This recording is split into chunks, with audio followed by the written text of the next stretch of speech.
Shalom, salam damai sejahtera dalam kasih Tuhan. Ibu, bapak, dan saudara semua, bahkan juga anak-anakku, kaum muda yang diberkati Tuhan, ini kita masih akan membahas tentang Natal. Dan masa memasuki Natal, kita akan mencermati kenapa ada pihak-pihak yang tidak suka, yang menolak Natal. Bahkan ada pihak-pihak yang membenci Natal. Mengapa? Kita tidak bicara tentang realitas masa kini. Kita akan bicara tentang kesaksian di dalam Alkitab. Kenapa ada orang-orang Farisi, orang Yahudi yang bersikap seperti itu. Bahkan kenapa ada Herodes Agung yang begitu marah dan benci dengan Natal, Raja Herodes Agung. Lalu kenapa juga ada orang-orang pada zaman itu yang tidak suka, bahkan tidak memperhatikan Natal. Jadi kita akan membahas ini untuk menghayati kenapa, dan kita akan melihat berdasarkan kebenaran firman Tuhan. Besar harapku ini akan bermanfaat. Salam dari saya, Pendeta Lukas Eko Sukoco, dari Padepokan Diakonia Mitra Kinasih GKJ Purworejo. Tuhan berkati. Memahami kenapa mereka membenci Natal, atribut Natal. Memahami kenapa mereka tidak suka, bahkan membenci, bukan sekedar tidak suka, membenci. Memahami kenapa memusuhi Natal. Ini penting supaya kita bisa mendoakan, mengampuni, bahkan membalas dengan cinta kasih.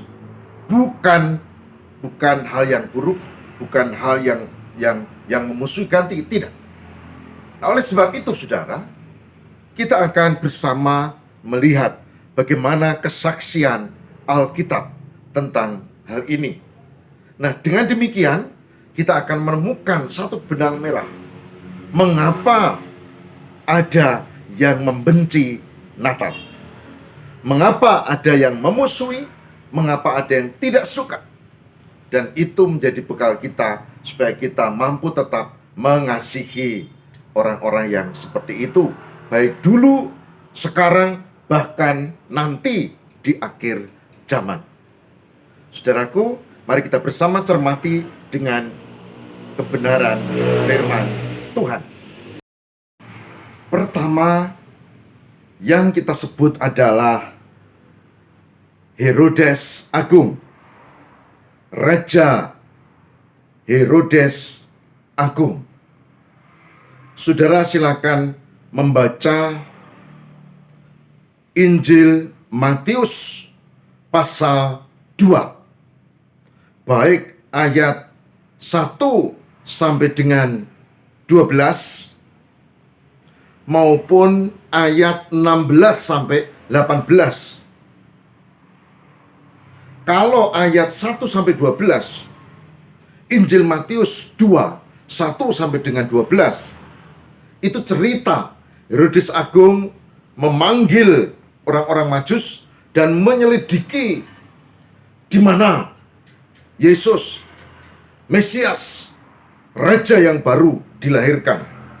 Dan Herodes Agung menduga Raja yang baru, bayi yang lahir itu adalah raja secara politis. Lalu orang-orang Majus menemukan tapi tidak melapor kembali ke Herodes. Lalu Herodes marah dan membuat titah, perintah, maklumat, keputusan pada Matius 2, 16, 18. Dikatakan begini, ketika Herodes tahu bahwa ia telah diperdayakan oleh orang-orang Majus itu, ia sangat marah.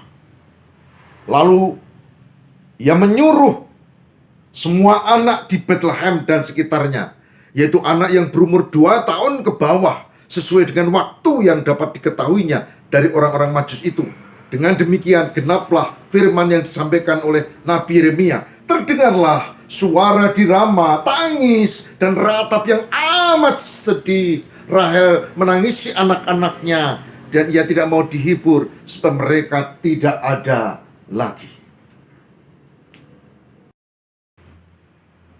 Ibu, bapak, dan saudara yang terkasih, pertanyaannya, mengapa Herodes begitu benci, bahkan memusuhi Yesus, menolak Natal? Jawabnya adalah karena Herodes Agung tidak percaya bahwa Yesus adalah Mesias. Tidak percaya. Kalau orang tidak percaya, dijelaskan apapun, ya namanya tidak percaya, ya tidak percaya, tidak mau mengakui. Itulah sebabnya Herodes Agung dan kelompok Herodes ini selalu benci, selalu menentang, selalu menolak karena tidak percaya bahwa Yesus itu nabi, bahkan tidak sekedar nabi, bahkan dia adalah Mesias. Orang-orang yang tidak percaya sampai kapanpun tidak akan mau menerima, apalagi menghargai kelahiran Yesus.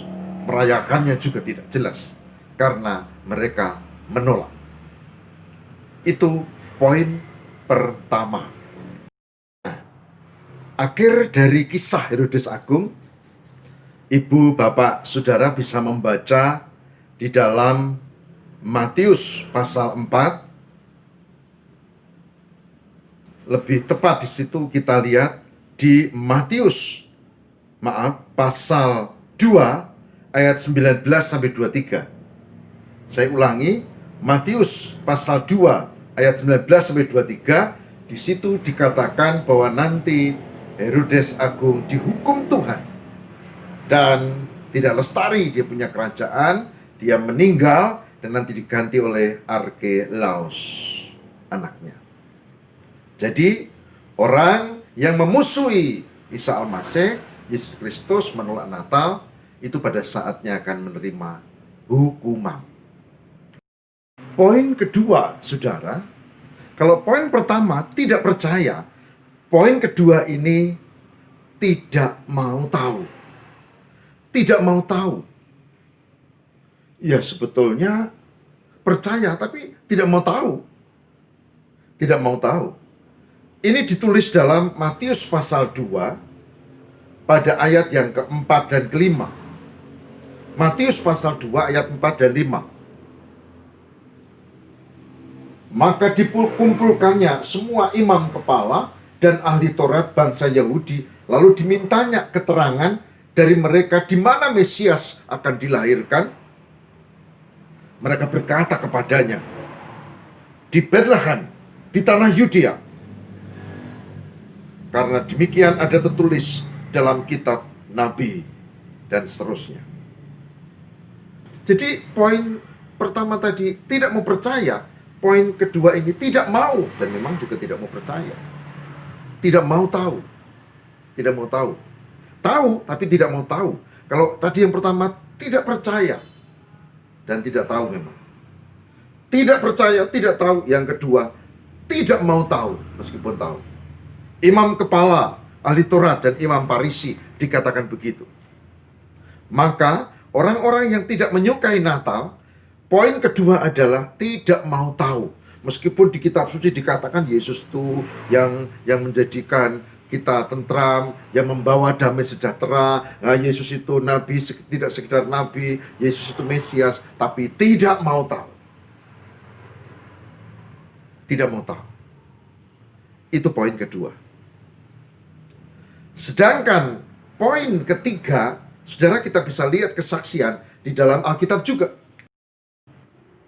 Mari kita membaca Injil Lukas sekarang. Lukas pasal 1. Kita lihat terlebih khusus Lukas pasal 2 yang bicara tentang poin ini. Perhatikan pada ayat yang 3, 4, 5 sampai dengan 7. Lukas 1, 3 sampai dengan 7. Yang demikian sabdanya. Maka pergilah semua orang mendaftarkan diri masing-masing di kotanya sendiri. Demikian juga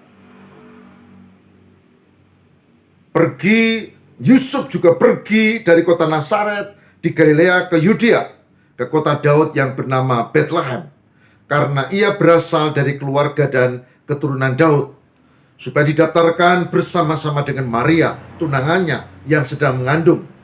Ketika mereka tiba di situ, tibalah waktunya bagi Maria untuk bersalin, dan ia melahirkan seorang anak laki-laki, anaknya yang sulung, lalu dibungkusnya dengan lampin dan dibaringkan di dalam palungan, karena tidak ada tempat bagi mereka di rumah penginapan. Saudara, dari ayat ini ya, kita menemukan kenyataan bahwa ketika Ibu Maria itu akan melahirkan, lalu mencari penginapan, itu ditolak semua. Tidak ada yang mau menolong. Maka kelahirannya di tempat sederhana, yaitu ada kandang domba, ada palungan. Kenapa mereka menolak Yesus? Kenapa mereka menolak kelahiran Yesus di rumah mereka? Mereka menolak karena mereka tidak tahu bahwa yang akan lahir itu adalah Mesias. Itu poin ketiga. Jadi 3 poin yang kita pelajari hari ini adalah ada yang memang tidak tahu, ada yang tahu tapi tidak mau tahu, ada juga yang tidak percaya. 3 jenis inilah yang menolak Natal. Jadi ada 3 yang menolak Natal. Yang tidak tahu bahwa Yesus adalah Mesias. Nah, ini kita bisa kasih tahu. Wah. Yang kedua, yang tidak mau tahu bahwa Yesus adalah Mesias. Ini diberitahu pun repot, karena memang tidak mau tahu, yaitu orang-orang Yahudi dan ahli Taurat dan imam kepala. Dan yang ketiga adalah yang tidak percaya. Ini diberitahu pun repot, karena kelompok ini justru memusuhi terus. Kenapa? Karena tidak percaya. Tidak tahu, tidak mau tahu, dan tidak percaya. Dan 3 inilah yang pasti akan menolak Natal. Tapi sebagai orang beriman, saya dan saudara, kita semua paham Yesus, Nabi Isa, bukan sekedar Nabi, tapi Yeshua HaMashiach, Isa Al-Masih, Mesias. Dialah utusan Tuhan. Dialah Roh Allah yang menjadi manusia. Dialah Mesias yang akan menolong. Dia mengajar tentang kebenaran dan cinta kasih. Dia memberi keteladanan tentang hidup kudus. Maka kita tahu Yesus tidak menikah, Yesus tidak pernah bunuh orang, Yesus tidak pernah mencelakakan, bahkan dia mengajak orang-orang beriman untuk mendoakan orang yang memusuhi. Yesus mengajarkan cinta kasih. Yang utama di Natal bukan perayaannya. Yang utama di Natal adalah membuka hati dan kesediaan diri untuk mengikut seperti yang Yesus mau, yaitu hidup di dalam cinta kasih. Meskipun ada yang tidak tahu, ada yang tidak mau tahu, dan ada yang tidak percaya. Tantangan kita adalah tetap berdoa dan mengasihi mereka. Selamat mempersiapkan diri menyambut Natal. Saudaraku yang terkasih di dalam Tuhan, mari kita memohon tuntunan Roh Kudus supaya kita dimampukan untuk menyambut Natal dengan benar dan baik. Mari kita mengembangkan cinta kasih, baik kepada sesama, baik kepada kelompok sendiri, bahkan kepada semua orang. Dan mari kita buka hati untuk menjadi orang yang beriman seperti yang Kristus lakukan. Kita berbuat baik tanpa pandang bulu. Mari kita berdoa. Tuhan, berkatilah supaya kami menjadi orang-orang yang beriman. Roh Kudus berkuasalah dalam hati kami supaya kami mampu untuk meneladan seperti yang Yesus lakukan, yaitu Yesus hidup dalam cinta kasih. Meskipun dimusuhi, meskipun ditolak, meskipun tidak dipahami. Semoga kami mampu melakukan sebagai orang beriman hidup dalam cinta kasih sejati kepada sesama. Terima kasih, semoga Natal tahun ini menjadi berkat buat kami semua, meningkatkan iman percaya dan perilaku yang lebih baik lagi. Inilah doa kami demi Kristus pengantara kami. Amin.